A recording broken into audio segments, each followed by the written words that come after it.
Hi students, welcome to this video. In this video, I am going to discuss about stereoisomerism, that is how to find out the number of geometrical isomers and optical isomers. Okay, so if you take stereoisomerism, it is of geometrical isomerism and optical isomerism. Okay, so I will tell you how to find out the number of geometrical isomerism and number of optical isomerism. So this is very important topic. Okay, and about the types and all already had learnt in 11th standard. The type of that, if I'm giving you one type, you can able to write what is that compound. Okay, so that and all already you had learnt in 11th standard. So here I'm going to explain with the type only. So first, case 1.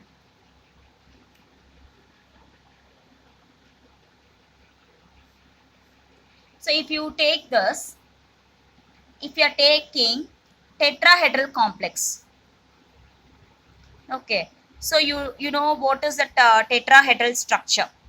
See, for example, if you take methane is a tetrahedral structure. Okay, so for tetrahedral complex, if you take, there won't be no geometrical isomerism.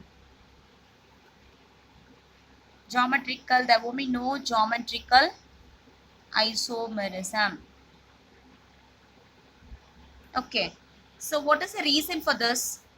So why there won't be geometrical isomerism for tetrahedral complex? See, if you take the structure,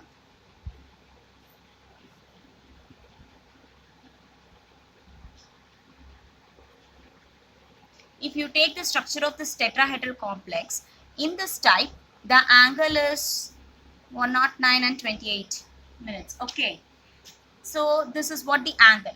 So if you flip this,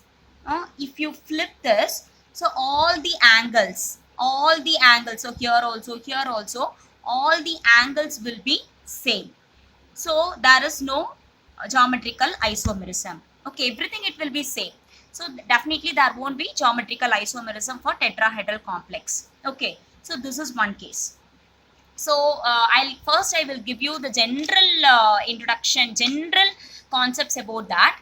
Then I will explain you about the tartaric acid. Okay, so in case 1, what I told you, for tetrahedral complex there won't be geometrical isomerism. So what is the reason for that? If you take a tetrahedral structure and if you flip this, if you try to change this, so the angle, all these sides, the angle will be same. So there won't be geometrical isomerism. Okay, next, if you take case 2.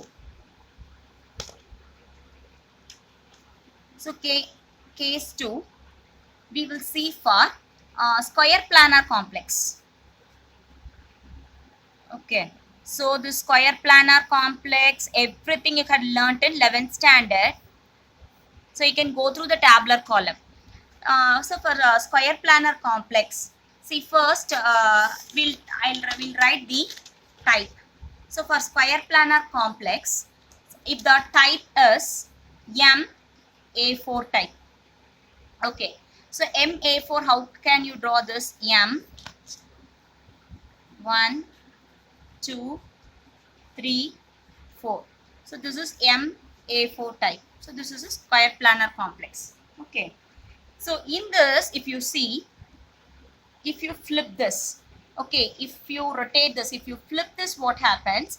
Here also we will get the same structure. If you bring this A here and if you rotate this A will come here, this A will go there. So what happens? Again you will get the same structure. Okay, so here also there won't be geometrical isomerism. So here also no geometrical isomerism for this MA4 type. I am talking about square planar complex. Okay, and next type, if you take MA3B. MA3B. So how will you write a structure for this? MA3 and B. Okay, if you are flipping this, if you flip this, So this will come here, this A will come here. So how can you write the structure? M, A, B will come here and A will go down. Okay. So if you flip this, so this A and B, the position will be interchange. Okay. So here A is perpendicular to A and this A is perpendicular to B. Here also if you take, both the structure are same only. So A to B, A to B and A to A and A to A. So both the structure are same. So here also there won't be geometrical isomerism. Okay. So both the structure are same. So here also no geometrical isomerism. And I'll give you next type. So if you take next type like MA to B2. Okay. So next type M A to B2. So see, instead of writing the structure like this, see if you are writing structure and if you are changing the position, it will take time. So for that, instead of writing like that, you can follow you can follow one method. See, the method is you can write the possible combinations. Okay, A to B2, M A to B2 I had given. You can write the possible combinations in this. Okay, so if you so A to B2 is given. So you can write the possible combination. So how can you write A you can write, and for this B you can write, and one more combination will be AB and AB. Okay, so you can write combinations, possible combinations. So how many combinations, how many combinations are possible here? 2 combinations are possible. Okay, so here the geometrical isomerism will be 2. Understood? So whatever may be the type, first you write the number of possible combinations, and based on that combination you write the geometrical isomers. Okay, so here the geometrical isomerism is 2. Okay, and next type, if you take M A B C D. See, whatever M B A B and all, what is that? That is the ligands. Okay, so if you take this type M A B C D, so first you write the possible combinations here. So what are the possible combinations? A B C D. This is one combination. Then you can write A C B D. This is one combination.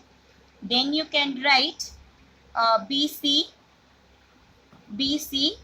A D. This is one combination. So how many combinations, your possible combinations are here? 3 possible combinations are here. So your geometrical isomerism is 3. Okay. So how you have tried geometrical isomerism? First you find out the number of possible isomers, and with that you can write the geometrical isomerism. Okay. And next is your optical isomerism. So next is your optical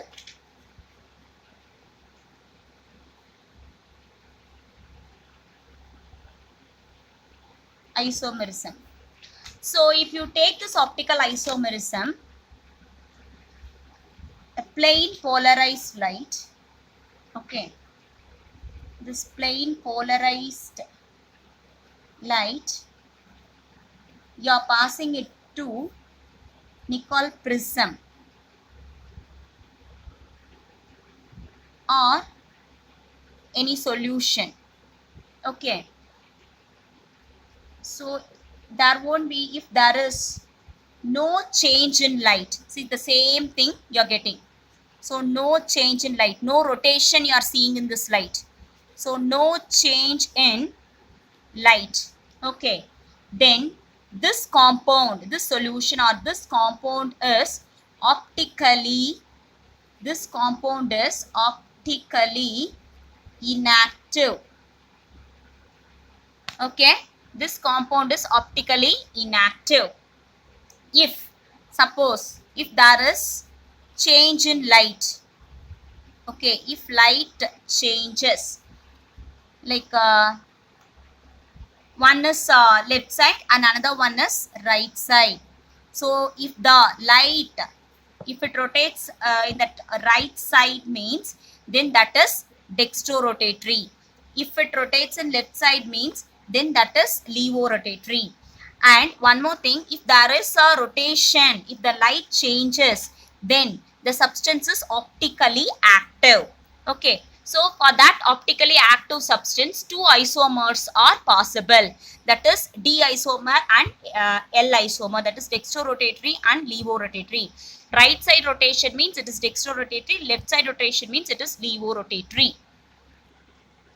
For tetrahedral complex of type Ma4, so if you see the mirror image of these two, the same structure is same. Both the structure, this the mirror image, both the structure are same. So this also do not show optical activity. Okay, so the structures are same, and so there won't be optical activity.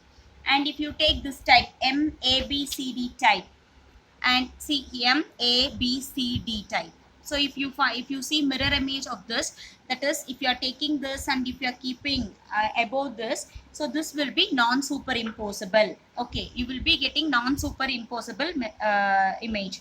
So if you are getting non-superimposable mirror image means, then that particular compound will be optically active. Okay, so if you are getting non-superimposable means, then that particular compound will be optically active. For octahedral complex, see, octahedral complex is given. You have to write the number of geometrical isomers and optical isomers. Okay, so here Ma6 is given. So what I told you, to find out the number of geometrical isomers, you have to write the possible combinations like A,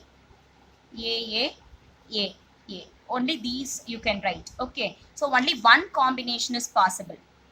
So here what about the geometrical isomerism? Here only one, so there is no,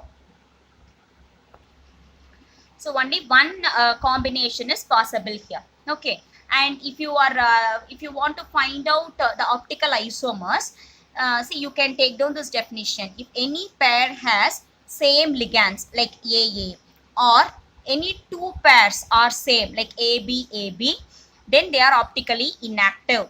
So in this, if you take same pairs, same ligands are there. Okay, same ligands are there. So this is optically inactive. Okay, so this is how you have to find out and write.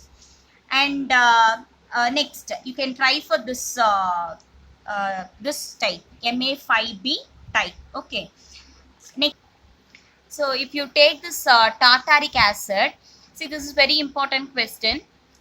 If they're asking you to find out the number of isomers, optical isomers, stereoisomers in this tartaric acid means, so you have to find out. Okay, so what is the answer for this? So definitely the answer is 3. So I'll tell you how it is 3. So it is having two chiral center, but in this but two of among 4 possible stereoisomers, that is 2 are identical. Okay, 2 are identical. And this if you take this this one is the meso compound. This is mesotartaric acid. So what do you mean by mesotartaric acid? So what is this meso compound? So if you are taking this plan of symmetry, the internal compensation will be there. Okay, the internal compensation will be there. But what about this carbon? Achiral distereomer for this mesotartaric acid, it will be achiral distereomer. Okay, so that is called as this meso compound. So totally how many stereoisomers are possible for this tartaric acid? 1, 2, 3. 3 stereoisomers are possible for tartaric acid. So you have to take so many compounds, and you write the possible combinations, and with that possible combinations write the geometrical isomers, and then optical isomers. Okay.